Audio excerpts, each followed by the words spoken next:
ఆంధ్ర ఆధిపత్యం అన్ని రంగాల కంటే ఎక్కువగా ఉన్నది సినిమా పరిశ్రమ. ఆంధ్ర వాళ్ళు అక్కడ కబ్జా సినిమా మొత్తాన్ని, తెలంగాణ కాదు, ఆంధ్ర కాదు, రాయలసీమ కాదు, తెలుగు సినిమా రంగాన్ని మొత్తం వాళ్ళ కబంధ హస్తాల్లో ఉన్నది.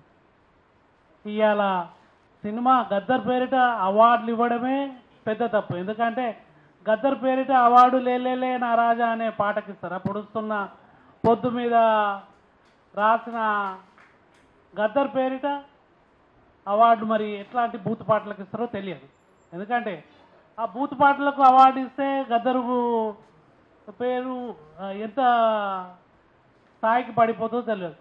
ఇంకా అవహేళన ఏంటి అంటే ఈ అవార్డుల కమిటీకి ఒక ఆంధ్రాకి అమ్మాయిన జ్యూరీ జడ్జిగా ఉంటాడట.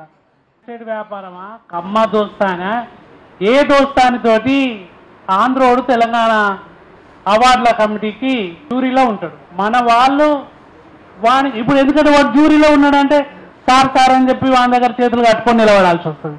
ఆంధ్రోడు ఏంది తెలంగాణ సినిమాల మీద ఆధిపత్యం చెలాయించడం. ఈ సందర్భంలో ఇవన్నీ కూడా మనం ఒక రిప్రజెంటేషన్ తయారు చేసి నవాబ్స్ అంగ్రేజ్ అని చెప్పి ఒక దశలో హైదరాబాద్ సినిమాలు హైదరాబాద్ కంటే ఎక్కువ దుబాయ్లో పాపులర్ అయింది. సినిమా ఉన్నది కానీ తెలంగాణ సినిమా అనేది ఇంకా పునాదులు బలంగా పడలేదు. ఆ పునాదుల్లోంచి అది రావాల్సి ఉంది. దానికి ఇప్పుడు అమరవీరుల స్తూపం ఉన్నది. అమరవీరుల స్తూపం కట్టిన తర్వాత దాంట్లో కళా శ్రీనివాస్ గారు చెప్పినట్టు దాన్ని మనం హ్యాబిటేట్ లాగా ఒక హబ్ లాగా తయారు చేసుకుని మూలకు పెట్టేసి వాడకుండా అట్లాంటి దాన్ని వినియోగించుకునేందుకు మనం అందరం చేయాల్సిన అవసరం ఉంది. మనము మన కాళ్ళ మీద మనం నిలదొక్కునే వరకు ఊతకర్రలాగా ప్రభుత్వం నుంచి కొంతమేరకైనా ఆర్థిక సహాయం రావాల్సిన అవసరం ఉంది.